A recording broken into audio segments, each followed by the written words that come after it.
네, 안녕하세요. 오늘 저희는 당신이 보내주신 자료들, 이걸 바탕으로 현대인의 정신건강 이야기를 좀 깊게 나눠보려고 합니다. 특히 번아웃, 또 명상, 그리고 감정노동, 이 세 가지 키워드 중심으로요. 요즘 정말 많은 분들이 좀 힘들어하시는 부분이잖아요. 이 안에서 당신께 꼭 필요한 그런 핵심 통찰이랑 실질적인 해법을 찾아드리는 게 저희 목표입니다. 자, 그럼 바로 시작해볼까요? 네, 반갑습니다. 진짜 스트레스가 너무 일상화된 시대라서요. 내 마음을 어떻게 잘 돌볼지 아는 게 정말 중요해진 것 같아요. 오늘 이 이야기들이 당신의 일상에 좀 작은 힌트라도 되었으면 좋겠습니다. 네, 그럼 첫 번째 키워드, 번아웃부터 볼까요? 자료 보니까 이게 그냥 좀 피곤하다 이 정도가 아니라 정서적, 신체적, 또 정신적으로 완전히 그냥 고갈된 상태 이렇게 설명하더라고요.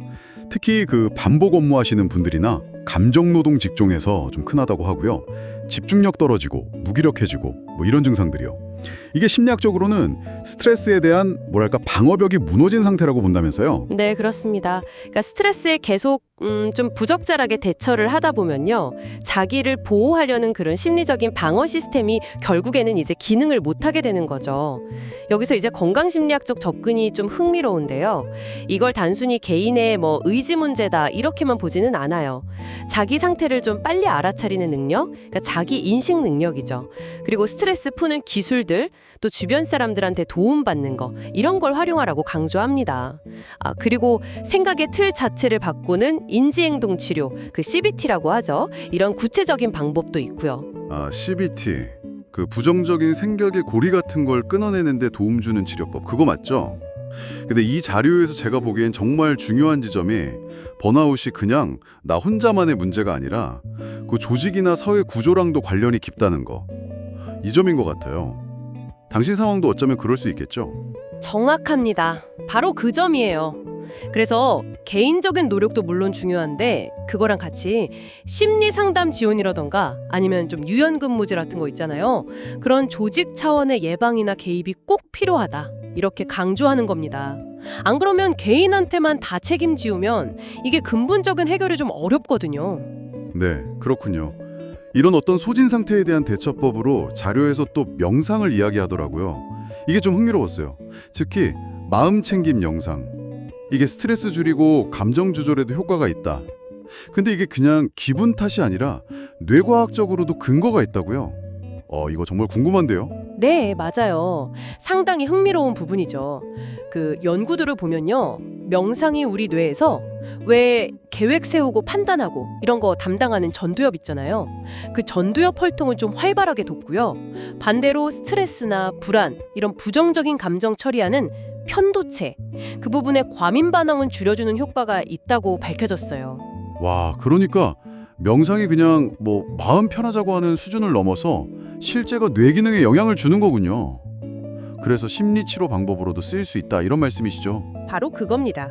그래서 건강심리학에서는 스트레스 관리뿐만 아니라 우울증이나 불안장애 같은 문제에도 명상을 통합적으로 활용하고 있어요. 그리고 놀라운 건 거창하게 할 필요 없이 하루에 한 10분, 그 정도 짧게만 해도 감정적인 회복력, 이걸 키울 수 있다는 거예요. 요즘엔 또 스마트폰 앱 같은 걸로도 워낙 잘 나와 있어서 접근하기 쉽잖아요. 당신도 한번 해보실 만해요. 앱으로도요? 정말 좋네요. 자, 그럼 마지막 키워드입니다. 감정노동.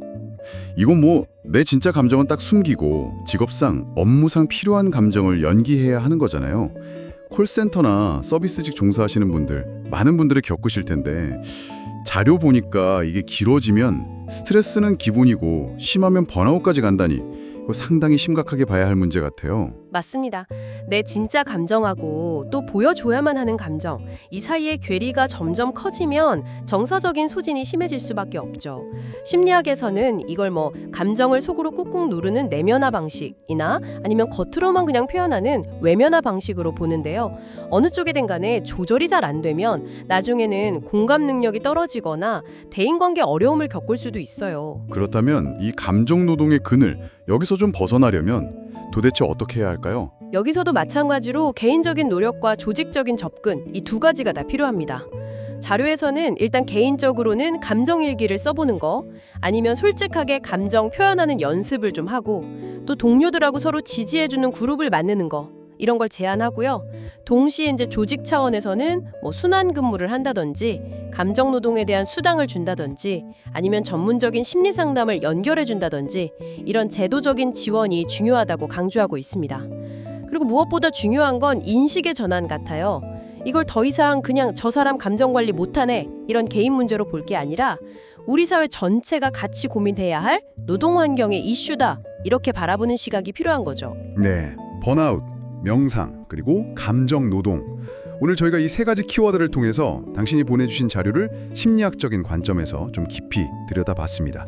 결국 핵심은 이 스트레스 많은 세상 속에서 내 마음을 어떻게 건강하게 지킬 것인가 그 방법을 알고 실천하는 거겠죠. 네, 맞습니다. 건강심리학이 제안하는 여러 가지 도구들이 있잖아요. 오늘 나눈 이야기 속에서 아마 당신도 몇 가지 힌트를 얻으셨을 거예요. 중요한 건 이 알게 된 것들을 당신의 삶에 실제로 한번 적용해 보는 거, 그 작은 시도인 것 같습니다. 변화는 생각보다 정말 작은 실천에서 시작되거든요. 네, 오늘 나눈 이야기들 한번 잘 생각해 보시면서요. 마지막으로 당신께 질문 하나를 좀 남겨드리고 싶습니다. 당신의 일상 그리고 주변 환경 속에서요. 당신의 정신 건강을 위해서 지금 당장 시도해 볼 수 있는 가장 작은 첫걸음. 그게 무엇일지 한번 잠시 생각해 보는 시간을 가져보시면 좋겠습니다.